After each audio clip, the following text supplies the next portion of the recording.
good morning to all of you. Today we are going to study OCM, Organization of Commerce and Management, and chapter number 1, that is nothing but the principles of management. Already we have studied 14 principles of management by Henry Fayol. Okay, 14 principles we have already studied deeply in the last lecture or in previous lectures. Okay. Now today we are going to continue with the same chapter, but the topic is different. Topic is nothing but 1.7, Frederick Winslow Taylor Scientific Management Theory. In last lecture, previous lecture, we studied about the Henry Fayol's 14 principles, but today, this morning, we are going to study about Frederick Winslow Taylor's Scientific Management Theory. Okay, so we will go and read this topic first. Now Taylor, 1856 to 1915, that was his tenure on here. Now, was an American. He was an American. Henry Fayol was French mining engineer, but this Winslow Taylor is nothing but was an American who started his career as a machinist in Midwell Steelworks, Philadelphia. Philadelphia is a state. It is also a city as well as also a state in the United States of America. He worked there as a machinist. So obviously he must be from engineering background or science background. Now, and gradually through his hard work and progress, rose to the position of the chief engineer. But due to his hard work and progress, he became the chief engineer in the Midwell Steelworks at Philadelphia in the United States of America. He was an American. Now, he introduced his observations and experiments based on scientific data. अभी ये जो Winslow Taylor था, बराबर, ये कौन था? American था.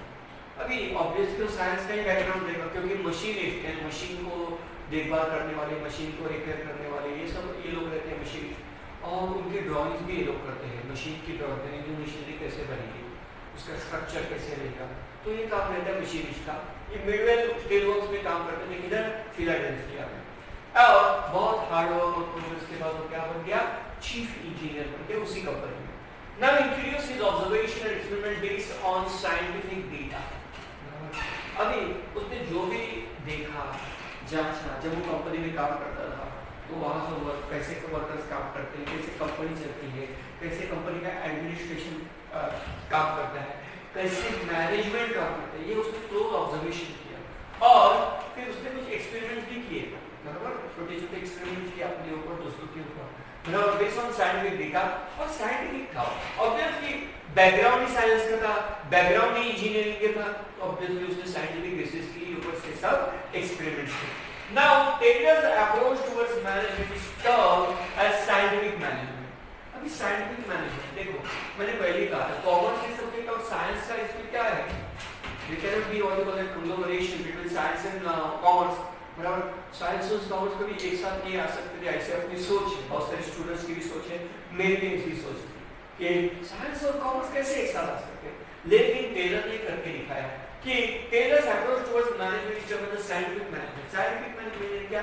सिर्फ मैनेजमेंट कमर्शियल अप्रोच से नहीं होगी, कमर्शियल एटीट्यूड से नहीं होगी, बल्कि साइंटिफिकली भी हो सकती है. Scientific attitude, scientific management, scientific attitude, scientific perspective और साइंटिफिक एटीट्यूड से भी हम लोग क्या कर सकते हैं?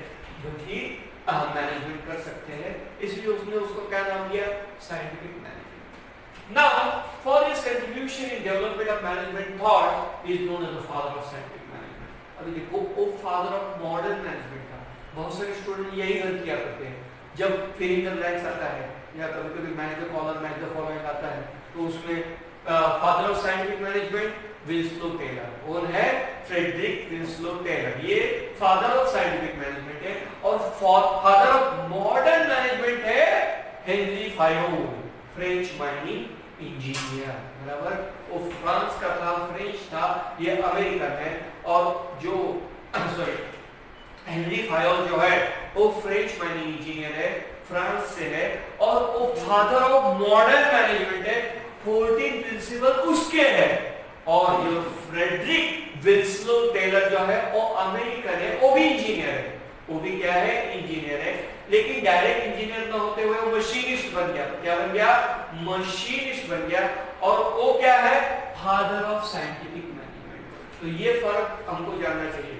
फादर ऑफ साइंटिफिक मैनेजमेंट हम लोगों को आया फिल इन द ब्लैंक या मल्टी कॉलम में, और हम लोगों ने हेनरी फायोल का नाम लिख दिया, 0 marks.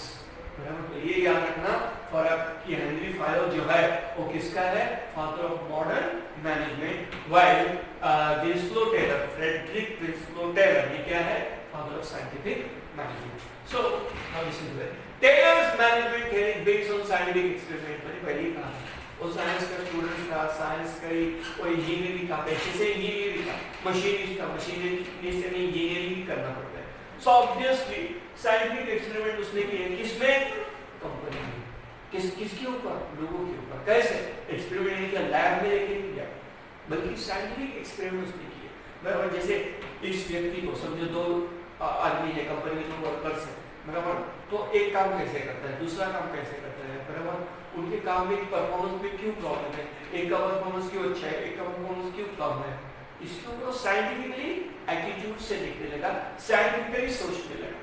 So scientific experiment, this theory involves the application of scientific approach to decision making and solving them at the same time.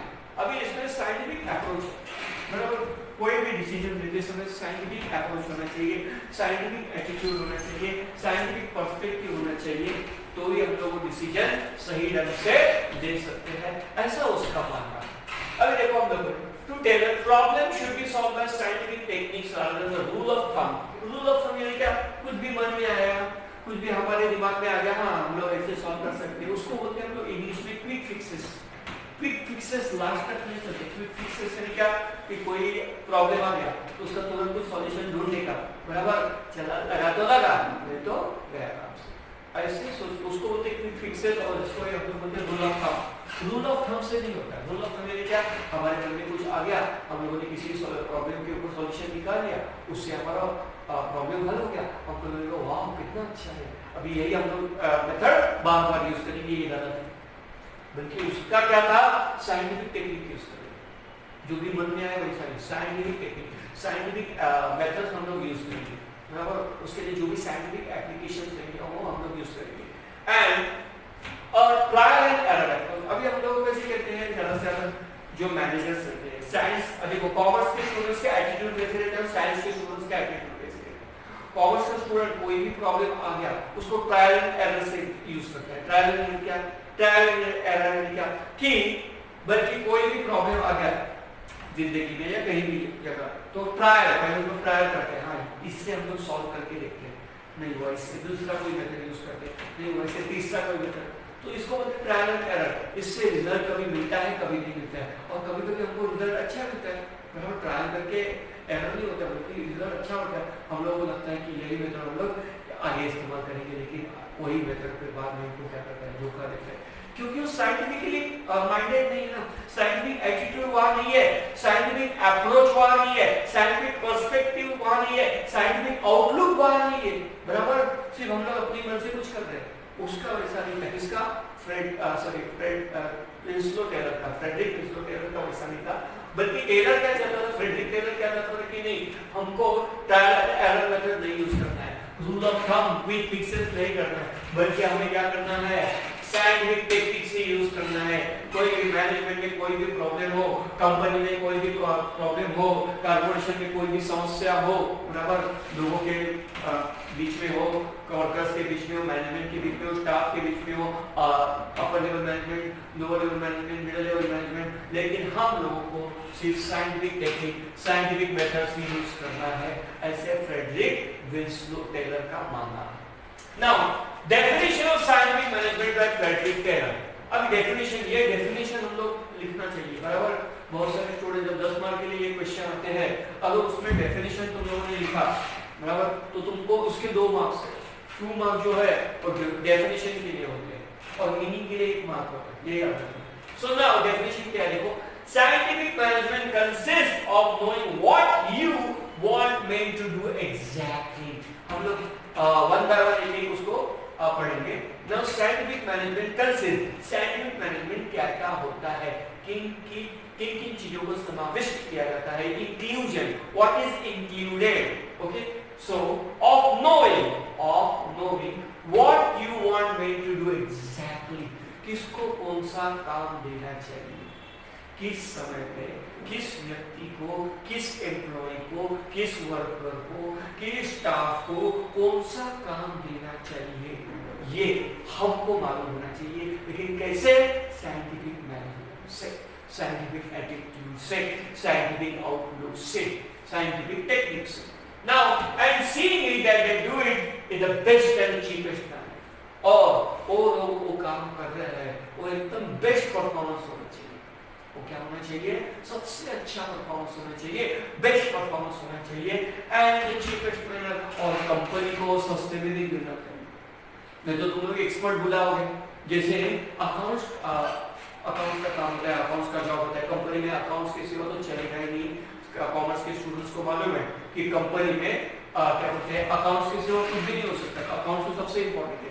अभी अकाउंट लिखने के लिए, यानी अकाउंट हम लोग टैली पे लिखते हैं, बराबर, टैली में हम लोग अकाउंट सब लिखते हैं, बराबर, और टैली कर देते हैं। तो ऐसे में एक अकाउंटेंट को नहीं आ रहा है, इसलिए हम लोग क्या सीए को हायर करेंगे, चार्टर्ड अकाउंटेंट को बाहर लाएंगे, उसका दाम कितना पड़ेगा? तो ये विंस्लो टेलर का ये कहना था, उससे अच्छा उसको ट्रेनिंग देंगे, या उसके लिए जो दूसरा कोई रहेगा स्टाफ में, जिसको अकाउंट अच्छा आता है, अकाउंट अच्छा समझता है, अच्छा एंट्री कर सकता है, फटाफट एंट्री कर सकता है, फटाफट अकाउंट टैली कर सकता है, ऐसे इंसान को, ऐसे स्टाफ को वर्कर हुआ, ऐसे स्टाफ को हम लोग रखेंगे। ये साइंटिफिक मैनेजमेंट से हम लोग जानते हैं, ये ऑटोमेटिकली नहीं होता सब चीजें, बराबर। सो साइंटिफिक मैनेजमेंट डेफिनेशन हम लोग फिर से पढ़ेंगे। Scientific management consist of knowing what you want him to do, कि क्या इंसान ने कौन सा काम करना चाहिए, जो भी वर्कर्स है उसको कौन सा काम देना चाहिए, उसको कौन सा काम करना चाहिए, एंड सी दैट, और सिर्फ काम देने नहीं, वो काम पूरा हो रहा है कि नहीं, अच्छी तरह से हो रहा है कि नहीं, बेस्ट परफॉर्मेंस हो रहा है कि नहीं, and in the cheapest manner, और सस्ते में भी होना चाहिए। नहीं तो कंपनी का काम अच्छा हुआ लेकिन इतना महंगा हो गया कि कंपनी को आगे घाटे में जाना पड़ेगा, और ऐसा नहीं चलेगा। Okay, so now principles of scientific management. देखो पहला क्या है? This principle first one, science not rule of thumb. So obviously in day-to-day life of corporate culture, we should not indulge or we should not follow the rule of thumb, but instead we should follow scientific principle, scientific management, scientific application, scientific techniques, and scientific method and scientific attitude and perspective. This is the first principle. देखो, science not rule of thumb. हमको science की तरफ से, मुझे मालूम है, देखो commerce के स्टूडेंट कभी साइंस पढ़े नहीं है क्या? उन्होंने कभी साइंस नाम की चीज उनको मालूम नहीं है, सब मालूम है। तो हम लोग थोड़ा सा साइंटिफिक नॉलेज उसमें अप्लाई कर सकते हैं हमारे डे टू डे लाइफ में। So science not rule of thumb, बराबर, हमको रूल ऑफ थंब अप्लाई नहीं करना है। रूल ऑफ थंब यानी क्या? क्विक फिक्सेस, कुछ भी मन में आया, प्रॉब्लम आ गया, इसलिए कुछ भी मन में आया, उस प्रॉब्लम के लिए कुछ भी सॉल्यूशन निकाल दिया, हुआ तो हुआ, नहीं हुआ तो भाग में गए, ऐसी सोच नहीं रखनी चाहिए, बराबर। साइंटिफिक मेथड में, साइंटिफिक एप्लीकेशन में, साइंटिफिक टेक्निक्स में और साइंटिफिक मैनेजमेंट में ऐसा नहीं होता कि हो गया तो हुआ, नहीं तो छोड़ दो, ऐसे नहीं। So in order to increase organisational efficiency, कोई भी कंपनी की एफिशिएंसी बढ़ाना चाहते हैं, the rule of thumb method should be substituted with the method developed through scientific analysis of work, बराबर। कोई भी काम करे, समझो दो एम्प्लॉयज, दो वर्कर, कोई भी कंपनी, एक वर्कर का परफॉर्मेंस बहुत अच्छा है और दूसरे वर्कर का परफॉर्मेंस बहुत बेकार है, तो इसका मतलब एक साधारण इंसान कैसे सोचेगा, जो इनएफिशिएंट है, जो अच्छे तरह से काम नहीं कर रहा है, आलसी है, उसको निकाल दो, यही तो गलत है। इसको बोलते हैं रूल ऑफ थंब, कि जो अच्छा काम नहीं कर रहा है उसको डांटो, उसको वार्निंग दो कि अगली बार नहीं किया, परफॉर्मेंस अच्छा नहीं सुधरा तो भी क्या हो जाएगा, काम से निकाला जाएगा, और अगली बार उसका परफॉर्मेंस अच्छा नहीं हुआ तो उसको निकाल दो। ये सबसे गलत बात है, इसको बोलते हैं रूल ऑफ थंब। ये जो हम लोगों ने अप्लाई किया ना कि उसको निकाल दो, उसको वार्निंग दे दो, खत्म, बराबर, ये हो गया रूल ऑफ थंब, बराबर। रूल ऑफ थंब हमें अप्लाई नहीं करना है साइंटिफिक मैनेजमेंट। उससे क्या प्रॉब्लम है, क्या फिजियोलॉजिकल प्रॉब्लम है, क्या साइकोलॉजिकल प्रॉब्लम है, उसका मेंटल स्टेट क्या है, कंपनी का एनवायरनमेंट कैसा है, कल एनवायरनमेंट कैसा माहौल है, बराबर, ये सब चीजें। सो इसलिए in order to increase organisational efficiency the rule of thumb method should be substituted. Rule of thumb को हटा दो, रूल ऑफ थंब को हटा दो, क्विक फिक्सेस को हटा दो, और उसके बदले क्या यूज करो, scientific analysis of work. Scientific analysis of work apply करो, जो भी काम हो रहा है उसका साइंटिफिक डीपली साइंटिफिक एनालिसिस होना चाहिए कि उसका जो व्यक्ति जो वर्कर उसका परफॉर्मेंस बहुत बेकार है क्यों है, उसके पीछे क्या साइंटिफिक रीजन है, उसके पीछे क्या साइकोलॉजिकल मेंटल में बोला तो जो अलग अलग रीजन है वो जानना और उसके ऊपर ज्यादा से ज्यादा हम लोग क्या करेंगे फोकस करेंगे। ये साइंटिफिक एनालिसिस में होता है, that is known as scientific analysis of work. The rule of thumb decisions are based on personal judgement of the manager. अभी मैनेजर को लगेगा हाँ ये तो वर्कर बहुत आलसी है, बराबर, निकाल दो उसको क्या करो निकाल दो, बराबर। ऐसा मैनेजर मूर्ख कहलाएगा, बराबर, उसका काम अच्छा नहीं है, परफॉर्मेंस नहीं है, बराबर, कंपनी को कुछ फायदे का नहीं, निकाल दो तुरंत उसको। अरे बाबा वो भी इंसान है, तो हम लोगों को सिर्फ इंसानियत के नाते ही नहीं बल्कि हमको उसको साइंटिफिक एनालिसिस करना चाहिए कि भाई उसमें क्या प्रॉब्लम है, उस वर्कर में क्या प्रॉब्लम है, इसका क्यों परफॉर्मेंस अच्छा है, उसका क्यों परफॉर्मेंस बुरा है। वो आलसी सिर्फ ऐसा है बोलते ना दाग लगा के धब्बा लगा के या कुछ बुरा बोल के उसको निकाल देना, that is nothing but the rule of thumb, यानी वो मैनेजर भी मूर्ख है। लेकिन साइंटिफिक एनालिसिस में ऐसा नहीं होता है, साइंटिफिक मैनेजमेंट में ऐसा नहीं होता है, उसके पीछे क्या कारण है, उसका परफॉर्मेंस क्यों डाउन है, उसका परफॉर्मेंस क्यों कम है, उसके लिए उसका साइकोलॉजिकल फिजियोलॉजिकल मेंटल स्टेट क्या है, उसको घर में कोई प्रॉब्लम तो सब कुछ उसमें देखा जाता है। कल्चर में कोई अपने कंपनी में कारपोरेट कल्चर होता है, कंपनी कल्चर बोलते हैं उसको, कारपोरेट कल्चर होती है ज्यादा से ज्यादा, उसमें कुछ प्रॉब्लम है क्या या बहुत सारी चीजें होती है। तो ये साइंटिफिक मैनेजमेंट इसकी डीपली स्टडी होती है, एनालिसिस होता है, इसीलिए मैंने बोला scientific analysis of rule of thumb decision based on personal judgement. ये तो पर्सनल जजमेंट के ऊपर है, मैनेजर ने पर्सनल जजमेंट कर दिया और आज से निकाल दो, पर्सनल जजमेंट के ऊपर क्या हो जाता है, सत्यानाश हो जाता है। Now Taylor insisted upon scientific method for every small work। भले छोटा काम हो बड़ा काम हो, ऐसे किसी बड़े कामों में scientific management scientific application scientific method use करनी चाहिए, बल्कि छोटे छोटे कामों में भी साइंटिफिक मेथड साइंटिफिक एप्लीकेशन या साइंटिफिक टेक्निक्स हम लोगों को यूज करनी चाहिए, ऐसे टेलर कहता था। और now this principle is concerned with selecting the best way of performing a job after scientific analysis of that job and not by trial and error method। Now this principle is concerned with selecting the best way of performing the job। What is the best way? Find out the best way of performing the job। जिसका performance low है, जिसका performance एकदम down है, जिसका performance worst है, बराबर, तो उसका परफॉर्मेंस ऊंचा करने के लिए या उसको ऊंचा उठाने के लिए हम लोग क्या कर सकते हैं? साइंटिफिक वे से सोचना चाहिए, साइंटिफिक माइंड से सोचना चाहिए, साइंटिफिक एनालिसिस करना चाहिए और उसके हिसाब से उसका परफॉर्मेंस सुधारने की हम लोगों को कोशिश करनी चाहिए। फिर ऐसे बहुत सारे वर्कर्स होंगे, स्टाफ में भी ऐसे लोग होंगे, मैनेजमेंट में भी ऐसे लोग होंगे, क्यों नहीं, इंसान होंगे। So, concern is selecting the best way of performing a job after scientific analysis of that job। उस जॉब का साइंटिफिक एनालिसिस करो, सिर्फ वो पर्सन का साइंटिफिक एनालिसिस मत करो, बल्कि उसका क्या हालत है क्या नहीं, बराबर, बल्कि जॉब कैसा है, वो जॉब उसको सूटेबल है क्या, बराबर, वो जॉब उसको सूट कर रहा है क्या, उस जॉब में कुछ हम लोगों ने कुछ हम लोग क्या कंफर्ट निकाल सकते हैं, कुछ अच्छा निकाल सकते हैं। Now and not by trial and error method. Trial and error method से सत्यानाश होता है। ट्रायल एंड एरर मेथड किससे होता है, पर्सनल जजमेंट से होता है। लगा तो लगा, चला चला, हुआ तो हुआ, नहीं तो कुछ नहीं चाहिए। Now standard required time and standard output should be defined by the manager. बराबर, स्टैंडर्ड रिक्वायरमेंट, कोई भी काम करने के लिए कितना टाइम लगता है और उससे आउटपुट कितना है, आउटपुट यानी परफॉर्मेंस कितना आता है, प्रोडक्शन कितना होता है, बराबर, ये प्रोडक्शन से ज्यादा से ज्यादा मिलते हैं। तो ये मैनेजमेंट ने एक स्टैंडर्ड सेट करना चाहिए उस कंपनी के हिसाब से, वो किस बिजनेस में है उसके हिसाब से। नाउ डिफाइन कर मैनेजर डिफाइन करते हैं, this will help in saving time, उससे टाइम बचेगा एंड ह्यूमन एनर्जी, इंसान की एनर्जी बचेगी and will result into expected standard output, और ज्यादा से ज्यादा परफॉर्मेंस अच्छा होगा, आउटपुट ज्यादा से ज्यादा आएगा, प्रोडक्शन ज्यादा से ज्यादा होगा। Now according to Taylor, even small production activity like loading iron sheets into box car can be scientifically planned।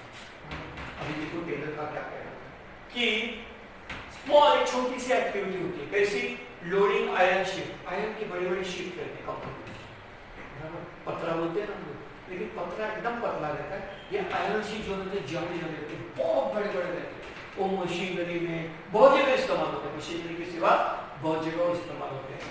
So loading iron sheet into box car, अभी वो बॉक्स कार में कार नहीं है, कार में एक छोटा सा टेम्पो रहता है, उसमें हम लोगों को लोड करना है।